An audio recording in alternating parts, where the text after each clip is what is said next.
چاہے شہباز شریف ہو, چاہے عمران خان کا 3.5 سالہ دور ہو, سندھ حکومت, پاکستان پیپلز پارٹی کی سندھ حکومت سندھ کے لوگوں کے ووٹوں سے جیت کے آئی ہے, اور ہم کبھی کوئی بھی ایسا کام ہوگا اس پہ احتجاج کریں گے اور انشاءاللہ تعالیٰ اس کو واپس بھی کرائیں گے.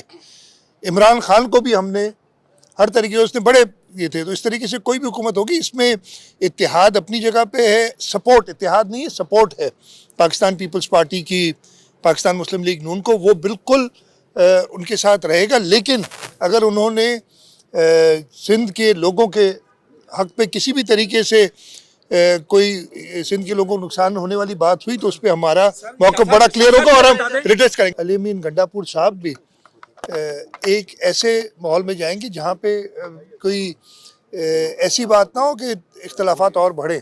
ہاں, اپنے حق کے لیے میں علی امین گنڈا پور صاحب کو بھی کہوں گا, اپنے لوگوں کے لیے, وہ کسی پرسنل نہیں. اس 5000 پہ تقریباً 44 لاکھ لوگ, 44 لاکھ خاندان, یعنی جو 60% بنتے ہیں سندھ کے صوبے کا, اور اس کی ٹوٹل قیمت جو ہے وہ 22 ارب روپے سے زیادہ ہے.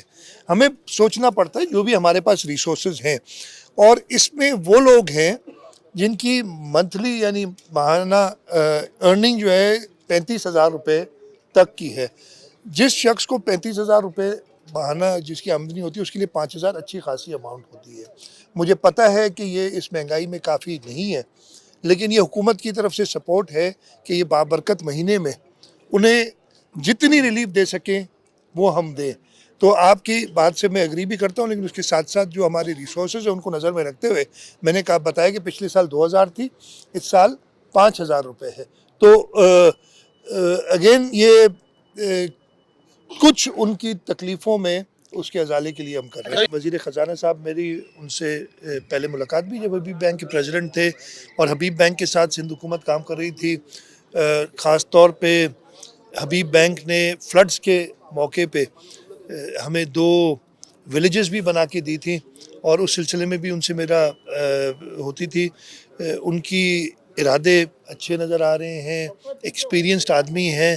میں امید کروں گا کہ اس ملک کو ان مشکلات سے نکالنے کے لیے وہ مثبت کردار ادا کریں. میں اس کو دیکھ رہا ہوں خود, اور انشاءاللہ تعالی کوشش یہی ہوگی کہ بورڈز کو, اور واقعی میں آپ سے اگری کرتا ہوں کہ کافی ایشوز ہیں اس میں, اور اس وقت کوئی وزیر بھی نہیں ہے, تو بورڈز اینڈ یونیورسٹیز کو میں خود دیکھ کے اور جلد سے جلد ان کی بہتری. ارسا واٹر اکارڈ کے تحت ارسا ایکٹ بنا تھا, اور اس کے اوپر ارسا اتھارٹی بنی تھی, اور اس کا مقصد ہی یہی تھا کہ یہ ایک انڈیپینڈنٹ اتھارٹی ہو اور اس پہ وفاق کا کوئی اثر اندازی اس پہ نہ ہو. اسی وجہ سے اس میں 5 ممبر ہوا کرتے تھے, ہر صوبہ ایک ممبر نامنیٹ کرتا تھا, اور وفاق کی طرف سے ایک نامنیشن آتی تھی, اور اس کی چیئرمین شپ بھی ریوالو ہوتی تھی ان 5 ممبروں کے درمیان.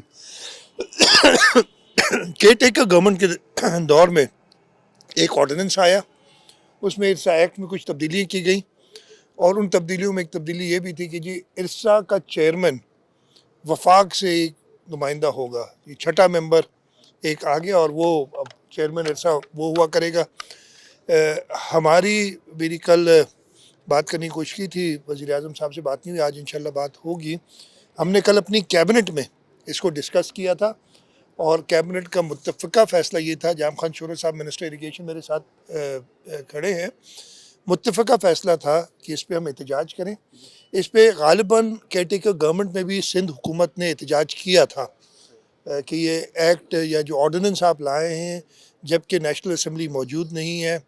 اور اس وقت وفاقی حکومت نے, جمہوری طریقہ تو یہ تھا کہ اس کو نیشنل اسمبلی میں لے جاتے, اس کو سینٹ میں لے جاتے.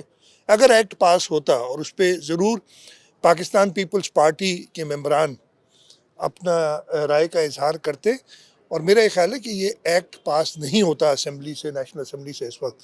لیکن انہوں نے ابھی نہ صرف ایک شخص کو ادھر اپوائنٹ کر دیا ہے, لیکن ہمیں اس شخص پہ بھی اعتراض ہے. خیر وہ تو بات کی بات ہے نا, ہم تو اس چیز کو مانتے ہی نہیں ہیں, اس چیز کو ہم مانتے ہی نہیں ہیں کہ یہ ارسا کا جو انڈیپینڈنٹ اتھارٹی ہے اس کو وفاق کے کنٹرول میں دے دیا جائے.